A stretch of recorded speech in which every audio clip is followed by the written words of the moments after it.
Welcome to This Explainer. Today, we're going to completely break down the psychology of exceptionally smart people.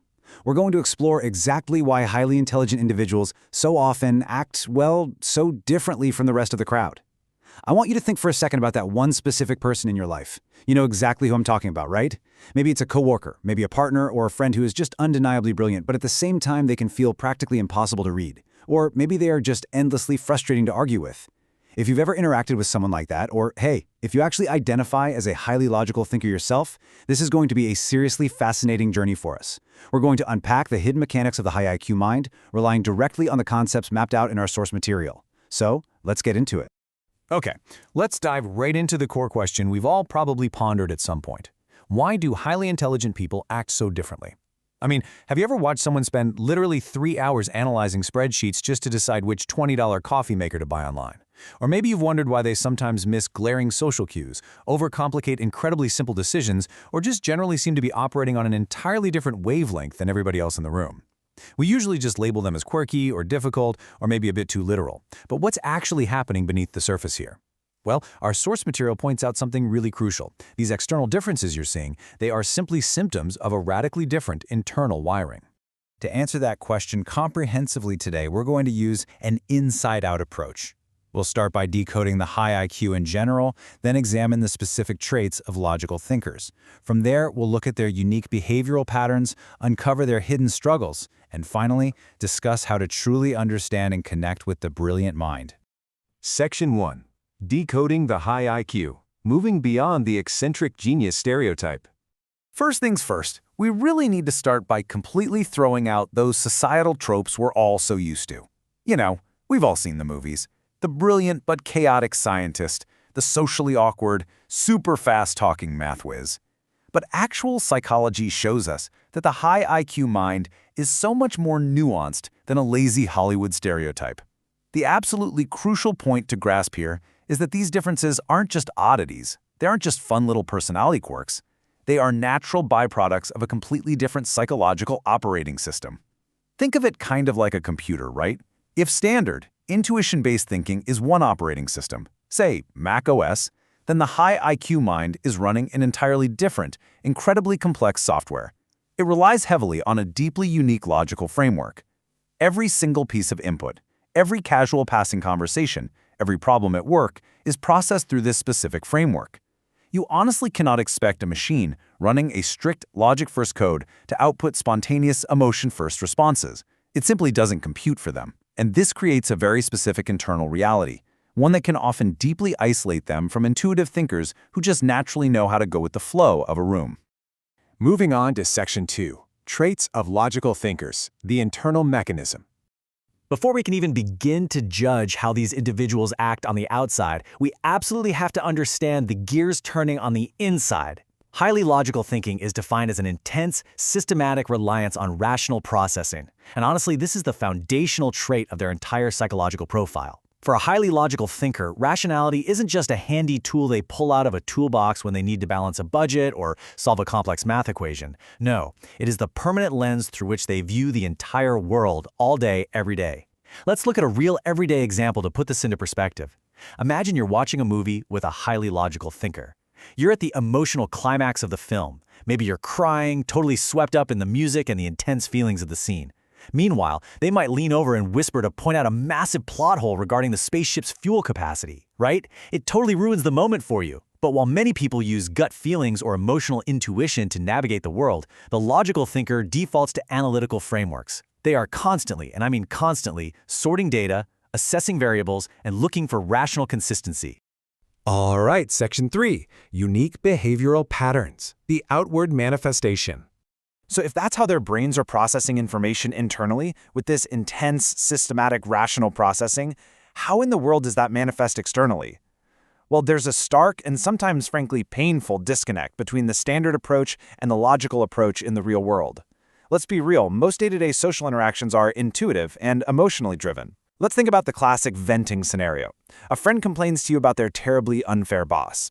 The standard approach is to respond with empathy, right? You say, "Oh man, that's so tough. I'm so sorry you're dealing with that." You are validating their emotion. But the highly logical approach, it's analytical, it's data-driven, it's systematic. So, when that exact same friend complains, the logical thinker might literally say, well, have you tried documenting these instances in a spreadsheet and presenting the timeline to HR? And here's the thing, they aren't trying to be cold. They are trying to systematically solve the problem you just presented to them. But what's the result? The emotional person feels entirely unheard and dismissed, and the logical person feels super confused as to why their perfectly rational solution is somehow making their friend angry. It is literally two completely different languages being spoken at the exact same time. Let's translate a few more of these specific internal traits directly into external behaviors. First up, consider an internal focus on precise accuracy. Externally, what happens? They end up correcting minor, trivial errors in casual conversation. Picture being in a heated, emotional argument with a partner, and right in the middle of it, they literally stop to correct your grammar. They aren't doing this to be arrogant or to derail the argument. Their brain simply flags a factual error like a flashing red siren that urgently must be fixed before the conversation can even continue. Second, intense analytical processing often leads to over-explaining concepts. If you ask a highly logical person a super simple question, like, I don't know, how to restart the Wi-Fi router, you might not get a simple yes or no. You might get a 15-minute lecture on ISP routing protocols.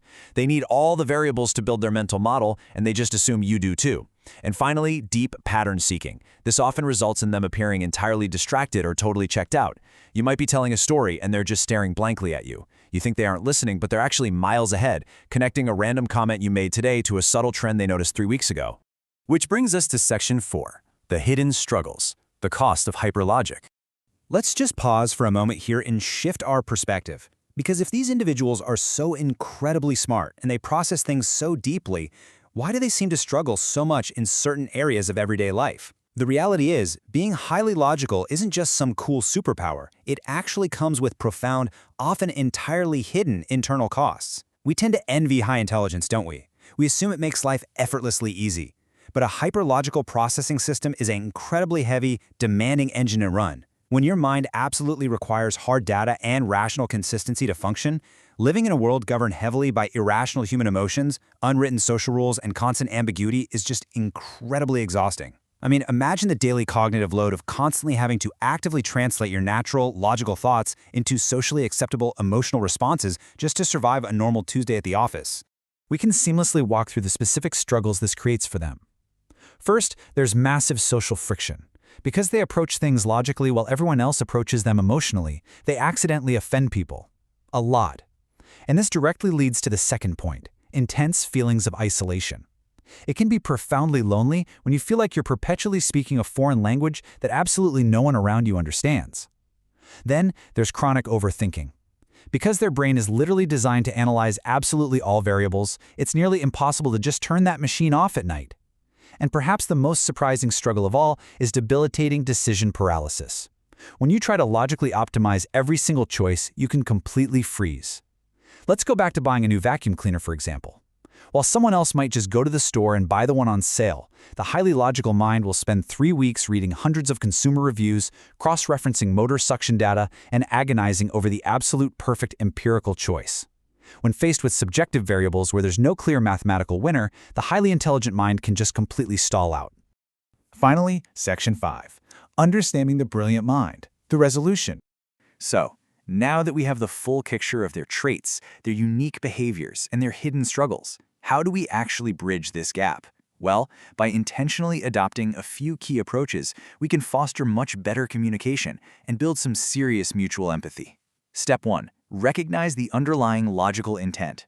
When they correct you or ask endless, probing questions, consciously reframe it in your mind. It's not a personal attack, it's just a bid for analytical clarity. Step 2. Foster direct communication. If you want to connect with a highly logical person, you have to speak their language. Do not rely on subtle hints. If you want more quality time in a relationship, don't say something vague like, I feel like we never see each other. That does not compute. Instead, say, I would like to schedule a dedicated hour for us on Thursday evening without phones. Lay out the actionable facts. And step 3, cultivate genuine empathy. Recognize that the chronic overthinking they experience every single day is exhausting. They're navigating an incredibly complex world with an operating system that just doesn't easily compute human irrationality. And frankly, that takes a massive toll on them. I'll leave you with this provocative thought to ponder today. How will you shift your approach the very next time you interact with a highly logical thinker? Will you get frustrated when they point out a trivial error, or will you recognize the internal drive for accuracy behind it?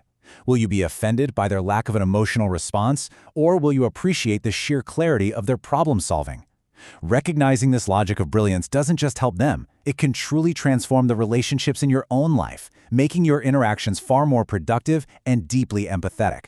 Thanks so much for joining me on this explainer, and I really hope you take these insights with you into your very next conversation.